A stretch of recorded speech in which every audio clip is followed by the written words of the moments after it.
Welcome to Spiritual Cartel Step Meeting. Tonight we're looking at steps 1 and 2, and this week I am pleased to introduce our very own Purdy, who has kindly agreed to come along and share for us. So over to you, Purdy. Amazing. Thank you so much, Angela. Thank you for everything you do. Everything everybody does. You know, what an incredible place this is. My name is Purdy. I'm a recovered addict, and I'm definitely a recovering human being. It's an honour and a privilege to share on any platform, to share here in Spiritual Cartel, listen to the intro video, see faces of the people that I love, is just something very, very magical. And this fellowship, you guys gave me a voice, gave someone a voice who was debilitated from a disease. So if you're brand new in this meeting, I promise you, beyond the walls that we build all by ourselves, there is freedom right here. It's in the 12 steps. It's in the 12 steps, guys, and what an honour to come and speak about steps 1 and 2. Why am I speaking about steps 1 and 2, you may ask? I'll tell you why, because I'm an idiot.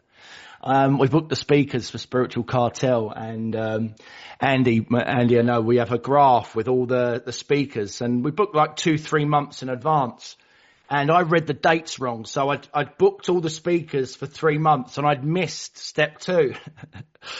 So I couldn't ring sort of 20 speakers and change everything. So I wanted to, people going, 1 and 2? Why is he sharing a 1 and 2? That's the reason, because I messed up. But it's great to come in and share about it, something that was huge part, speaking about what it was like before. And like I say, for newcomers, hopefully I can share an experience, strength and hope, where you'll see that the madness of a life lived before, understanding the powerlessness and the unmanageability of my life, and then opening that second door, that spiritual door. Never before could I understand what was going on inside me. The mess, carnage, chaos, rage, when all I wanted was to be tidy. I was ripped apart in a struggle with no one to guide me. Was this it? Am I dead as my soul left my body? Step 1, I'm powerless. Why is it taking all this to remind me? Did I forget all the pain and the suffering and I'm not free? My kingdoms, they were built and they were burned down around me. Please not again. This ain't normal. This is sick me. But sick me is me. Same roots, just the wrong tree. New branches and leaves must be grown to revive me. But I'm scared. Is there a God? So I get down on my knees. Of course I'm here. Step 2, let me guide thee. Relieve me from self. Please, God, help me to walk with love in my heart and peace. This is step 3. I'm not sure how many times in this rhyme that I said me, but with God and this fellowship, switch that me to we. Because we stand together on the shoulder of giants. Never before have I felt such love and defiance. Unity, connection and strength with one breath. Now I walk through the valley of the shadow of death. I'm in. God is with me. And you soldiers of war of life struggles, and I'm into step 4. Resentments and regrets from my life lived before. Dig deep, my friends, because I know it feels sore. These cuts and these memories, I know that they're raw, and I know it feels strange. We ain't been there before, but God is now with us. You're in the right place. Work hard, be true, release and feel grace. Grace from God as we admit all our wrongdoings. Ready to let go and remove our shortcomings. Take them right from us to hold up in heaven. Our weight starts to shift through 5, 6 and 7. I'm open, I'm honest, I'm alive, I'm grateful. 8, 9 comes along and it's tough, it feels fateful because I've damaged myself. And so many in my path, my amends to all these people from all the misery and wrath. But be bold, be brave. Just put pen to paper. Let it all out. Be free from the hater. You'll quickly find out, and this much is true. They'll forgive and they'll forget. The hate's inside you. Be open, be honest. Explain all those years that you were sorry and caught up in addiction and fears. What could I have done different? What could I have said? Lay it all out, man. Put it to bed. Keep an inventory daily and keep a check on yourself. When you're wrong, just admit it. Take care of your health. Step 10 lets us live there. Step 10 keeps things right. For you to succeed, you've got to fight and take flight. But never forget to drop down on your knees. Meditate through 11. Stay present, stay free. Your connection with God is a power within. Free from all self-loathing. Sickness and sin, keep yourself in a triangle. No going back. Unity, service and recovery will keep you on track. Now you're into step 12. You're alive, you're awake. Your life is so bright and it's no longer fake. Get out there, help people, give back, mend some souls. This is your path now. These are your goals. A new beginning, a fresh start where your heart now thrives. Get out there and help people. Go save people's lives. I'll finish it in now with me turn to we, a breakdown of self and a mind that sits free. Thank God, thank my sponsor and thank all that I meet. I'm happy inside now. I'm back on my feet. And what a transformation it is, guys. What a transformation it feels. I walk differently, I talk differently, I think differently today. I wrote that poem because step 1, when I'm doing these beautiful steps, I learn to get all this stuff out of my head. I'm the problem, it's me. Yeah, so all these thoughts that I have just consume me so much. So to be able to get it out of and put it down on, which we look at in our step 4. But I'm a kid of trauma, guys. I'm a kid from that grew up wanting love, that grew up wanting to not be where he was. Adoption, care homes, that alone, always on my own all the time. Had a little bit of something about me, tennis ball in the sock, standing against the wall, like the Matrix, you know, thinking I can like, you know, sort of like get faster and faster. And it was just this stuff to do on my own. And then I found you guys.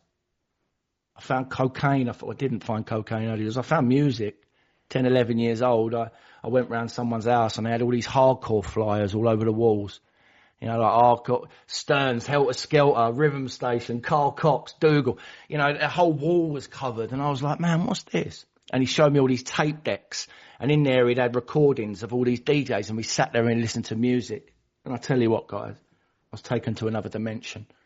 I absolutely loved it. We start sucking canister can, one lighter can here, one lighter can up, one wing, wing, wing. You know, I'm sniffing pens and I'm sniffing glue. I'm doing whatever. It's just fun.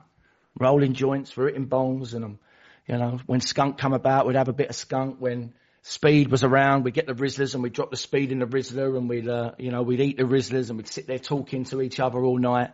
The clubs came on. We're at clubs with the travellers. We're at traveller parties. We're under warehouses. We're going all around the country at these different raves. And I'm listening to this music, man, this elation, this gonna touch the sky.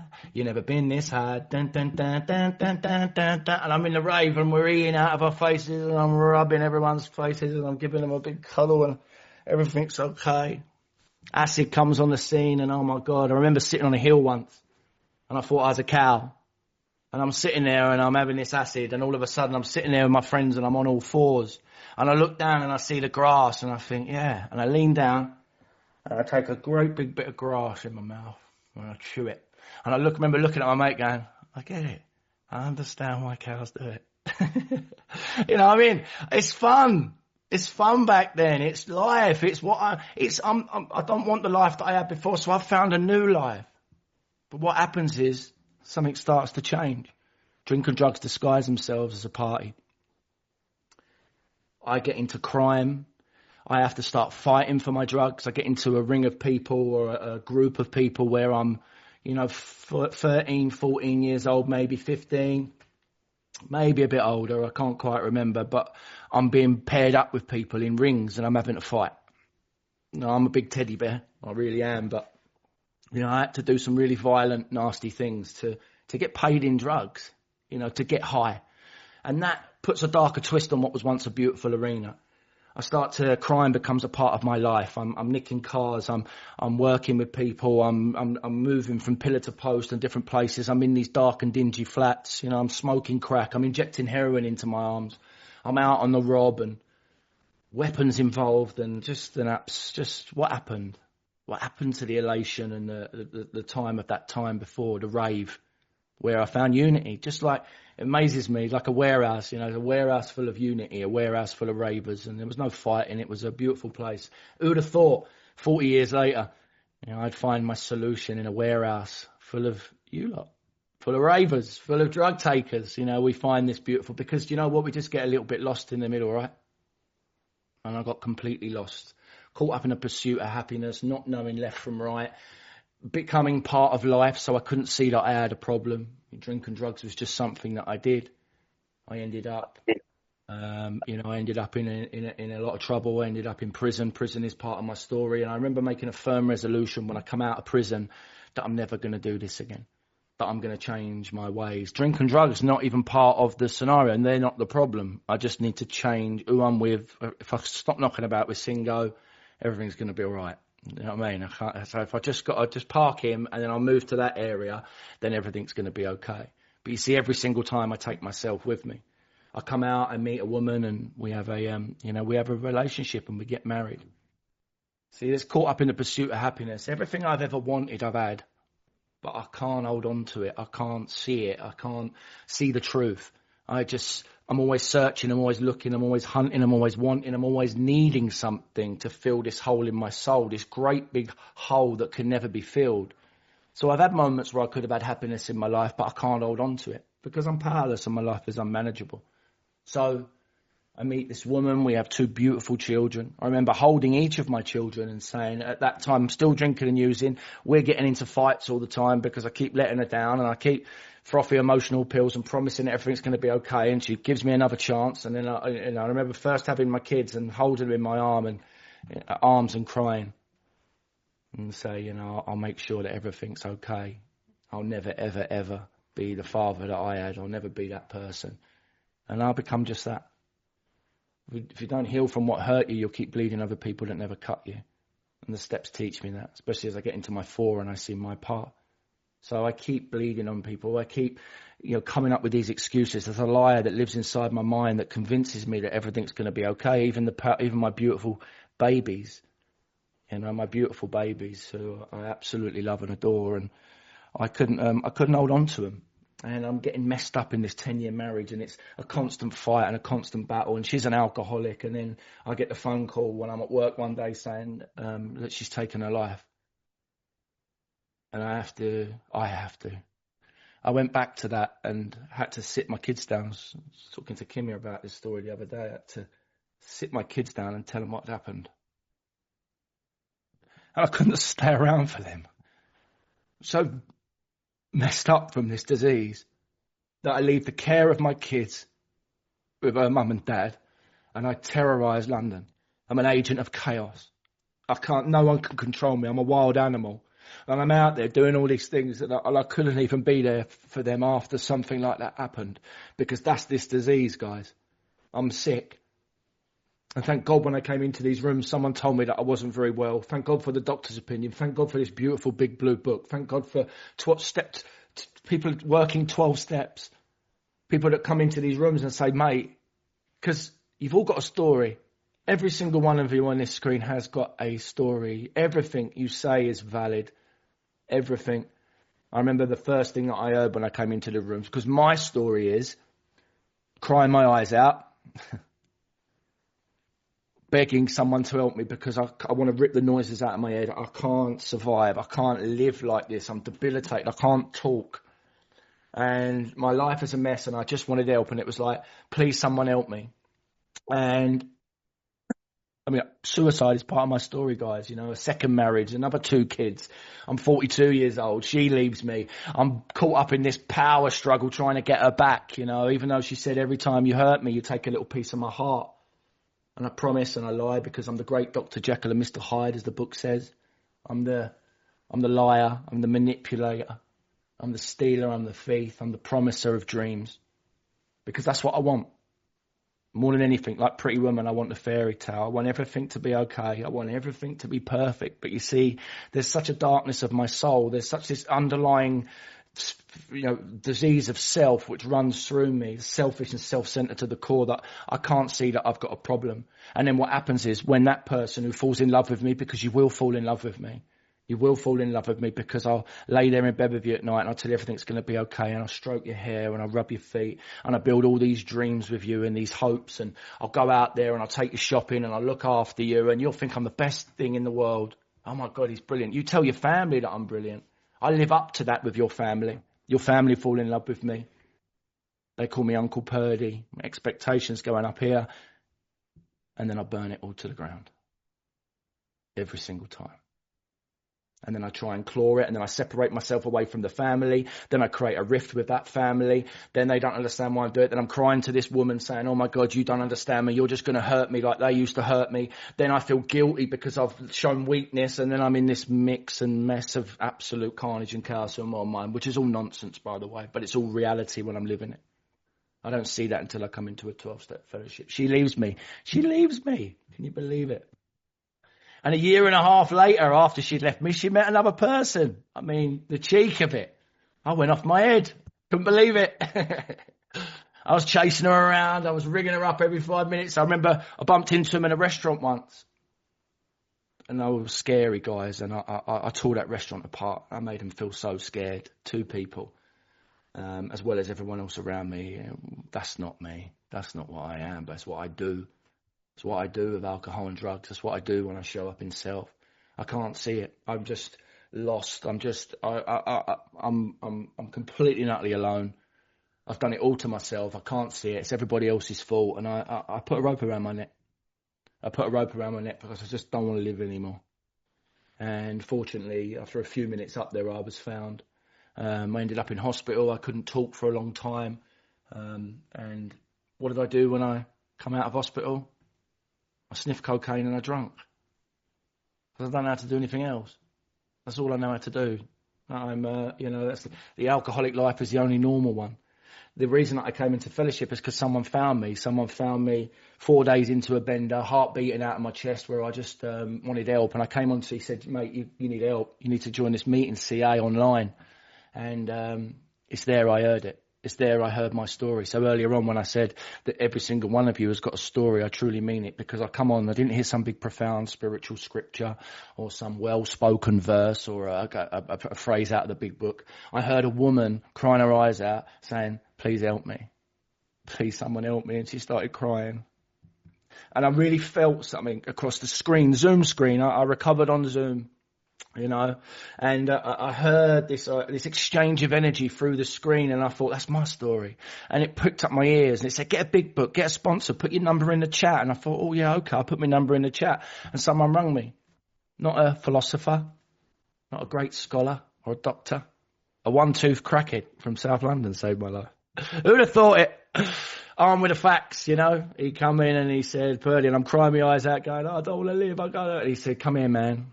And he said, you're not a bad person, Purdy, you're just sick like me. Let me show you a way. And we start this journey of the 12 steps, this beautiful journey where I admit that I am powerless and my life is unmanageable. I start that process from step 0 to actually coming in and having a look at this stuff and writing some stuff down, because I've tried everything. I really have. And there's a great summary of the first 43 pages. My modus operandi as an addict is something you can do, something you can write down and have a look at it. Let's have a look at the powerlessness in your life, Purdy. Step 1, we admitted we were powerless and life had become unmanageable. 2 parts: powerlessness, unmanageability. The powerlessness side of it. What have I tried? What things have I done in order to try and keep me sober? Try and keep me clean? What about willpower? And I'll ask you, Christine, anyone on the meeting, Katie, has willpower ever stopped you from drinking and using? The answer is yes. Yes, absolutely. For a bit, for a day, maybe for 2 days, maybe something will happen so bad that you think, oh my God, I can't do it. And I'll sober up for a bit. But a great analogy is that addicts are like drowning men and women. We see these logs on the surface and we're slipping and we try and swim up and we grab hold of one of these logs, but we can only hold on to it for a bit. That could be a bit of willpower.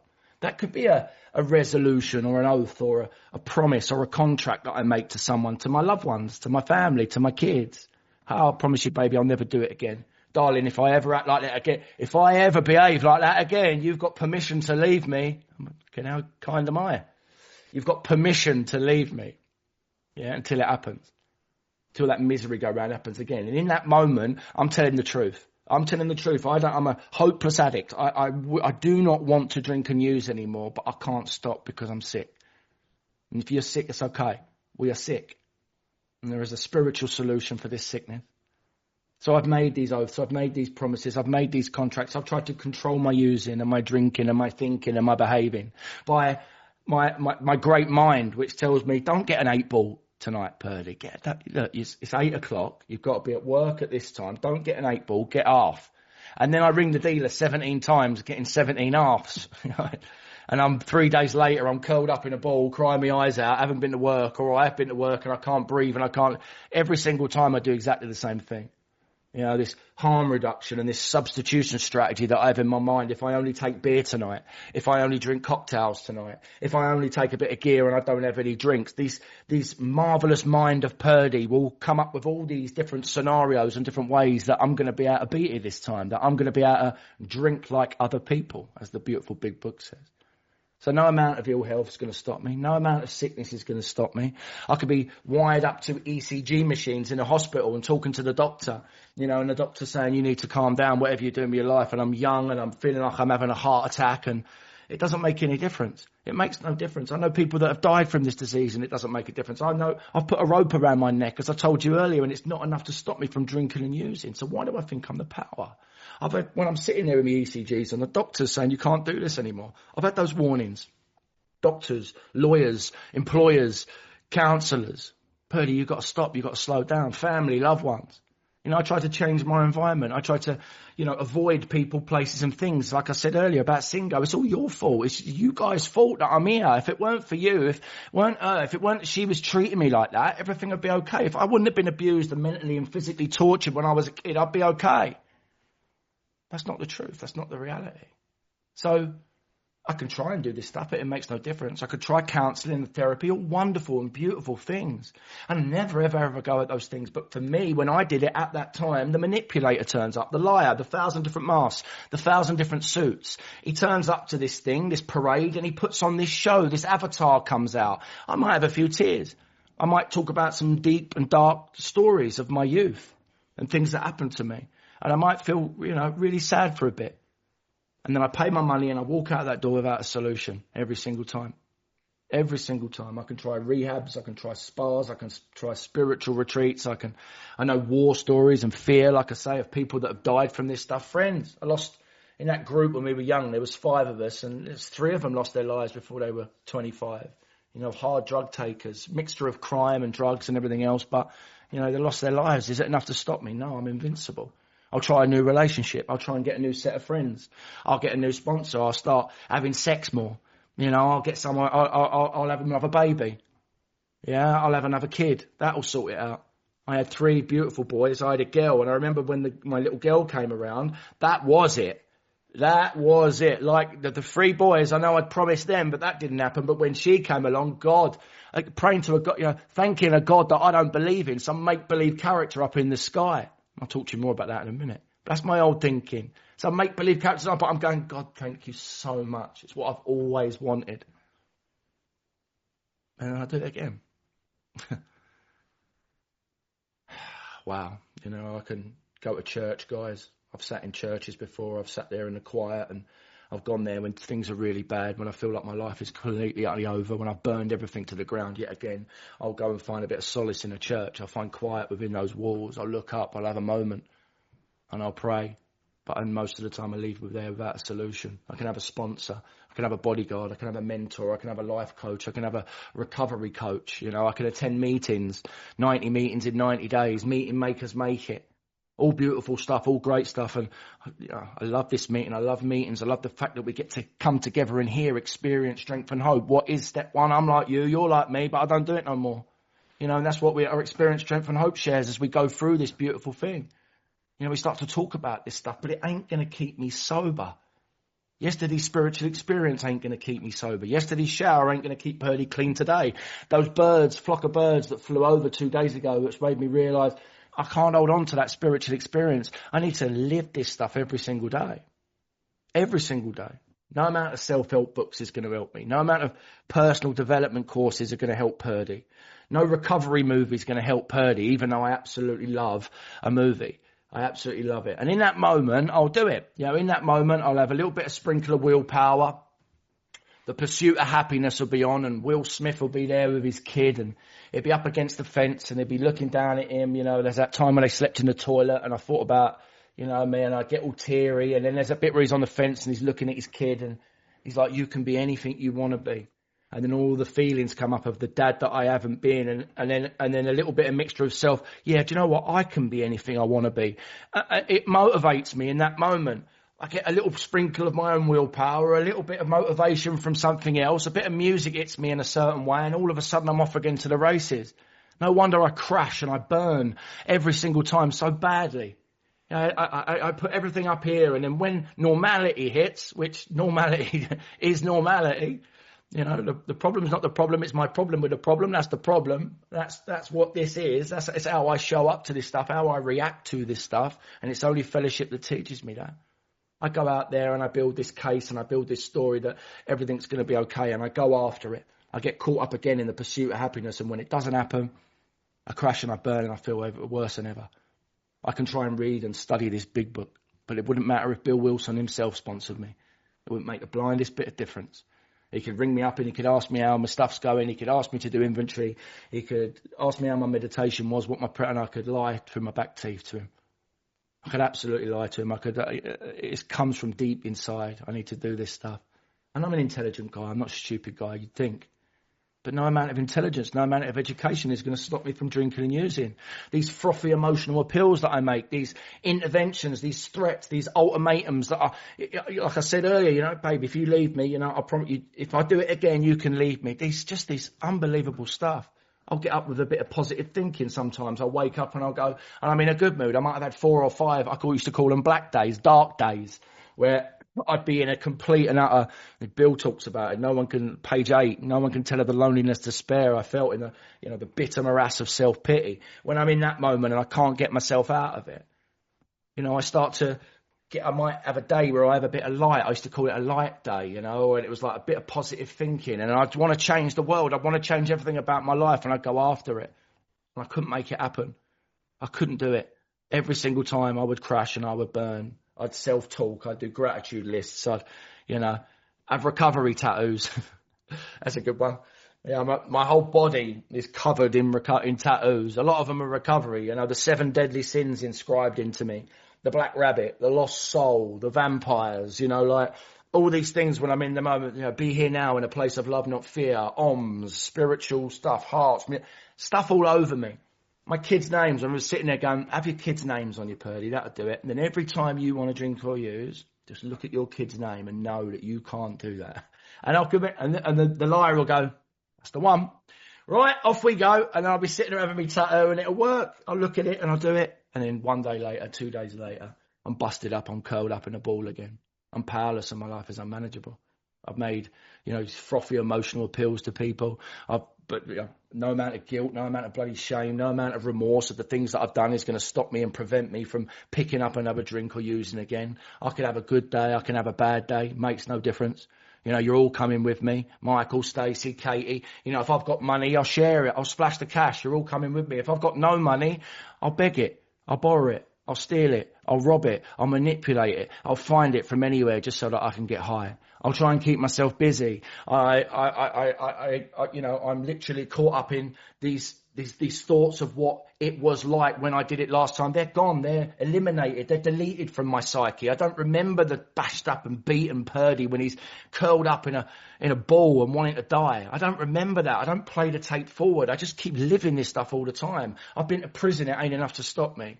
I've been arrested so many times, it ain't enough to stop me. I've had great reasons to stop. I've had sufficient reasons to stop. I've had consequences. Purdy, you're going to lose your babies. You're going to lose your kids, mate. That should be enough for me to change, but it isn't. I've had moral and philosophical convictions galore of suffering, humiliation, pitiful and incomprehensible demoralisation. It doesn't matter if I've got a bit of sobriety time behind me. Been in these rooms long enough now to see people that, with years of sobriety, that it doesn't make a difference, guys. If you haven't got a defence against the first drink, which we haven't, I have to keep connected. The spirit life is not a theory, we have to live it. No amount of hydrotherapy, no amount of exercise, no amount of medicine, no amount of acupuncture, no amount of hypnotism, no amount of healthy diets, no amount of vitamins or fasts or cleansing or colon cleansing is going to stop me from drinking and using. What's wrong with me, man? What's wrong with me? Why do I do this stuff? Not all that stuff, not only just that. I do it 100 times over. 100 times. The misery go round, I call it. And I still think I'm the power. I still think I have some sort of power. So if I look at the second part of that, the unmanageability side of my life, what have I lost due to my inability to stay stopped? I've lost time. I've lost my family. I've lost my kids. I've lost my friends. I've lost money. I've lost my house. I've lived in 30 places in the last 45 years. Crazy. I've lost my health, my safety, my hygiene, opportunities in work, opportunities in life. I've lost my driving license twice. I've lost education. I've lost my hope, my courage, my intelligence, my self-respect. This isn't a bit of morass of self-pity, guys. Absolutely it's not. This is a step one experience for me. This is what my step one looks like when I'm powerless and unmanageable.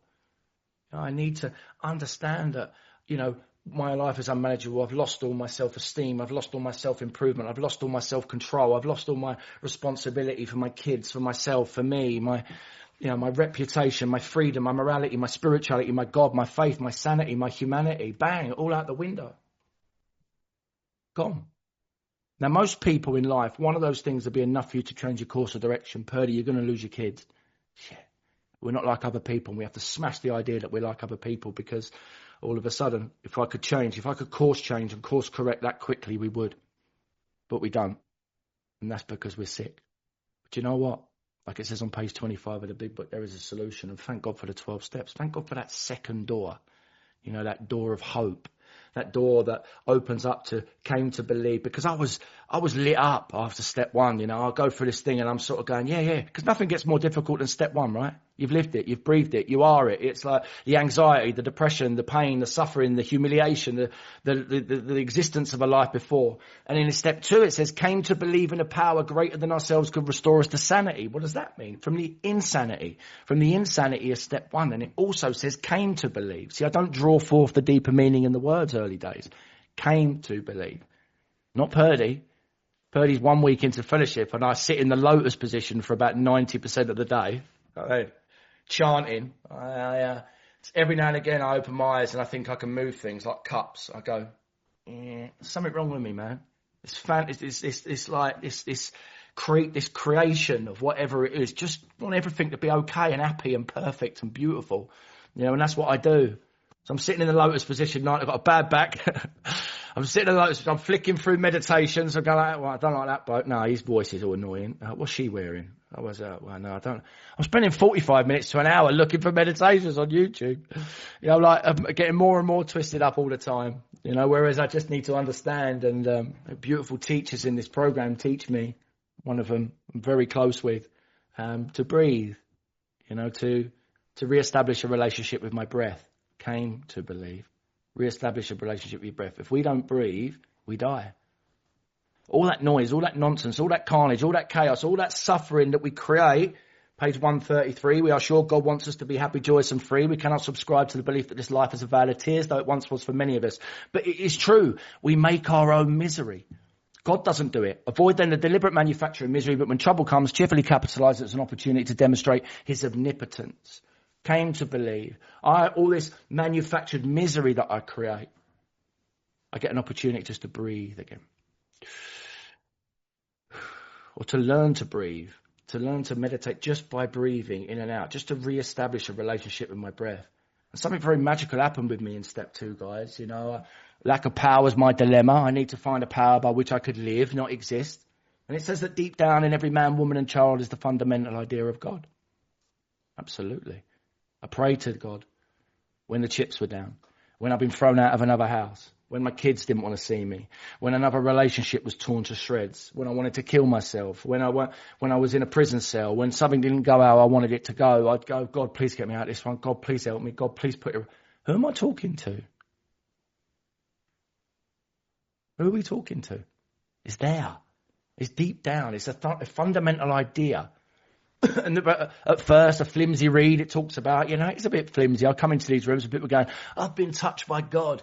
I'm more, you know, I'm relaxed and I'm calm. And I'm sitting there thinking, what are you talking about?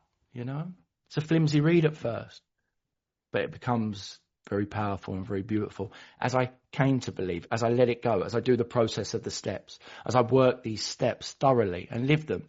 God, for me, you know, things happened and beautiful coincidences as I go through these steps, but I didn't find, you know, God, that real God moment. I was sponsoring before I had that real God moment.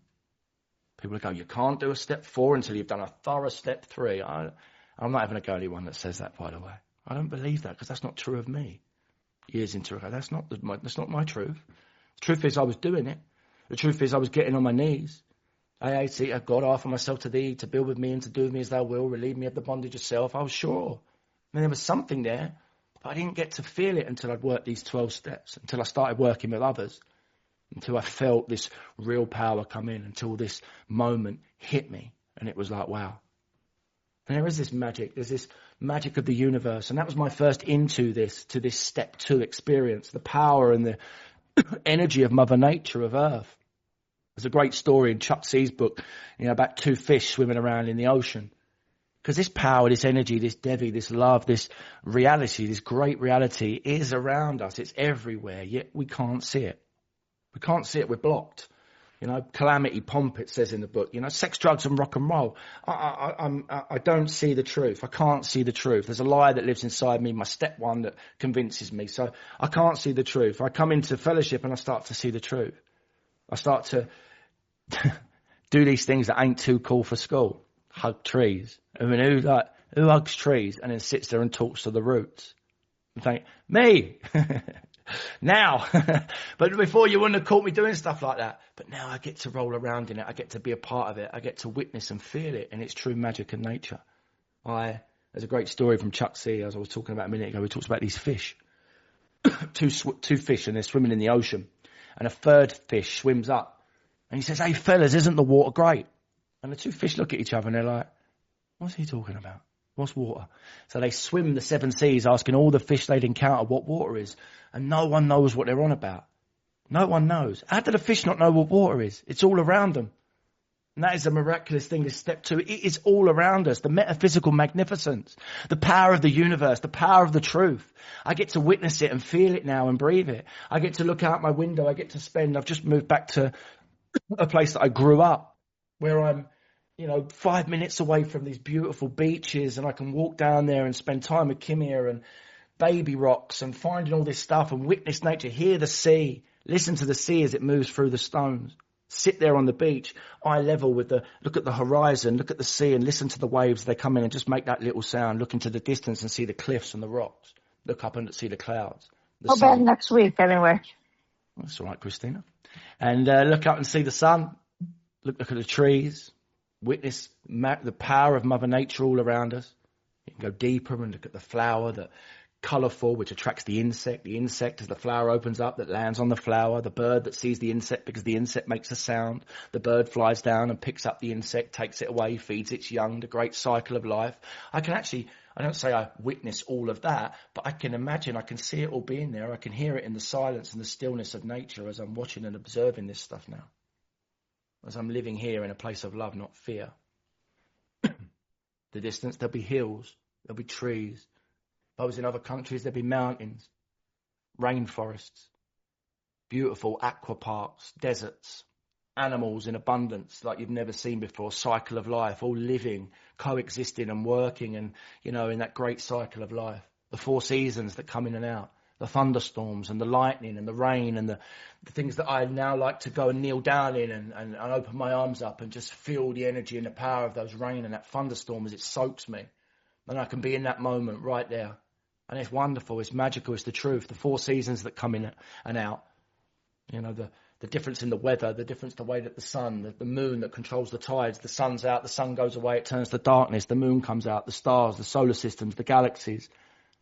We're breathing oxygen and nitrogen and component particles that are helping us to breathe. Guess what, Purdy? There might be a power greater than you, mate. Maybe, idiot. There's a power that's greater than you. So we come to believe that there might be a power greater than Purdy, who's, pissed away anyone that's ever loved him, living alone in a flat, kids that don't want to see him, and I'm doing all your thinking for you. What's Michelle think about me? What's Angela think? I'm trying to work out what you're all thinking about me. I'm trying to plan and I'm just broken and lost and completely and utterly crushed from this disease. And I still think I'm the power. When all this magic is out there, all this abundance. The great part in the Bill Wilson movie, actually, where you see it, Bill Wilson, 15 years into AA, and, the magic of step 12, but you see a moment where he's with Lois and they're off 15 years and they come across an AA meeting and he goes in there, he introduces himself, the humility. He wants everyone to know he's Bill W, he wants to say, hi, I'm Bill W, and from New York, and bless Bill, love Bill. And there's two people in there, and they go, "Oh, hi, Bill. What's your partner?" And he goes, "What was it?" Bill doesn't know who he is. "Hi, Bill. Hi, Lois. What was Jenny, Christina, come over here and meet Bill and Lois." And they go over there, and he introduces himself again. "Hi, I'm Bill W. from New York." And he goes, "Oh, hi, Bill." He goes, "Isn't that where it started?" And he's about to say something, and another woman comes in and goes, "No, it didn't start there. It started there." Doesn't matter. But we get caught up in this stuff. He goes and sits down, they do the serenity prayer. It's absolutely beautiful. There's this moment. And he's about, has anyone got any questions? And Bill goes to put his hand up, Lois pulls his hand down. And then she's trying to talk to him, and you're consumed by self. You can't talk because you're so debilitated from your own disease, And Lois is talking to him, going, "That was a lovely meeting, wasn't it?" And he's like, yeah.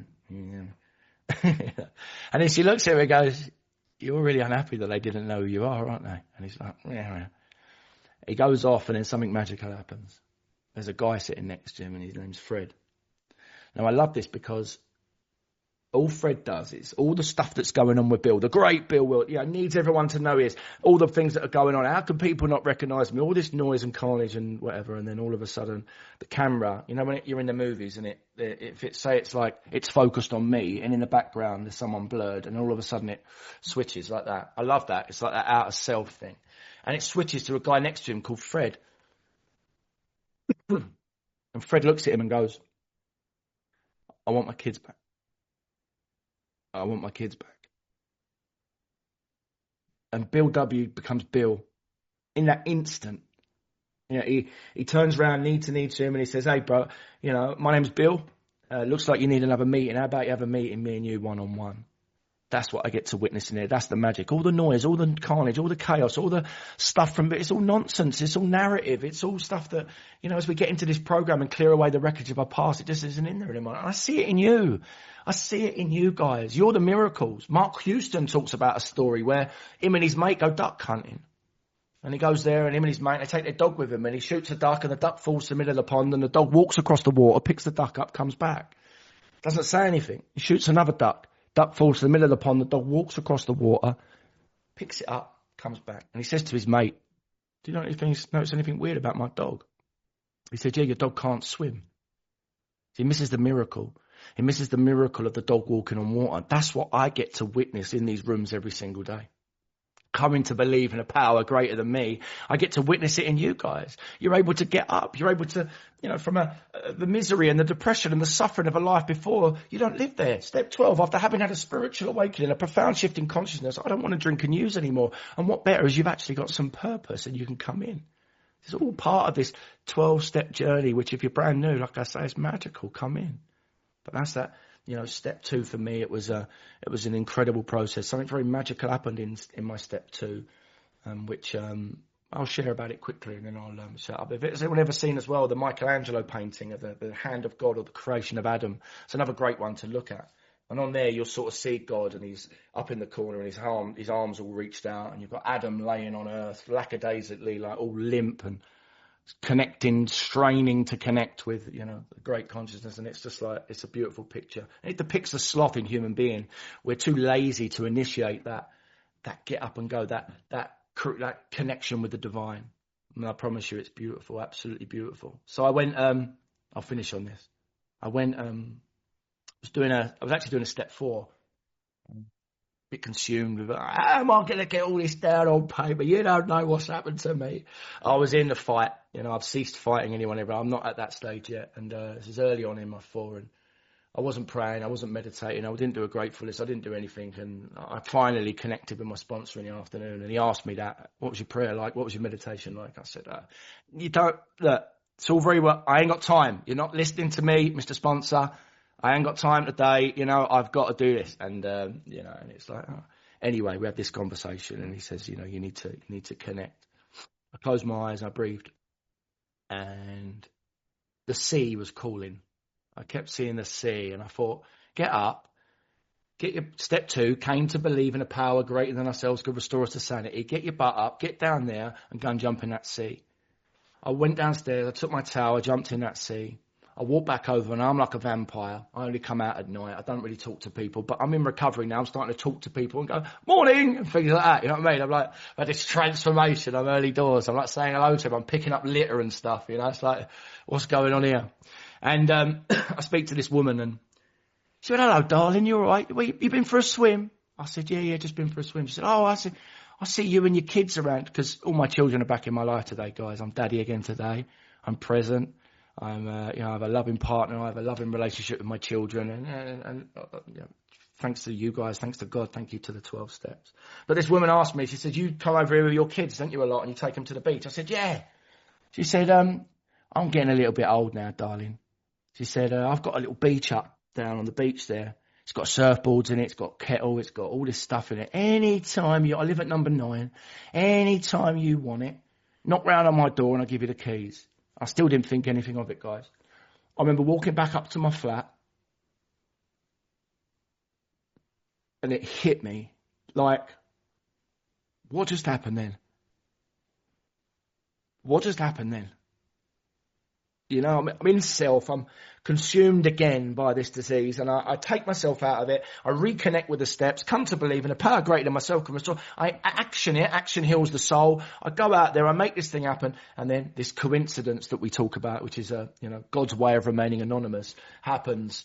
You know, where all of a sudden something magical happens again, and in that moment I am there, and I witness the true beauty, and this program as we go through the steps, magic and magic and magic as we go through. Thank you so much for having me to come in and share. I appreciate and love you very, very much. Thanks, guys. Trust God, clean house, help others.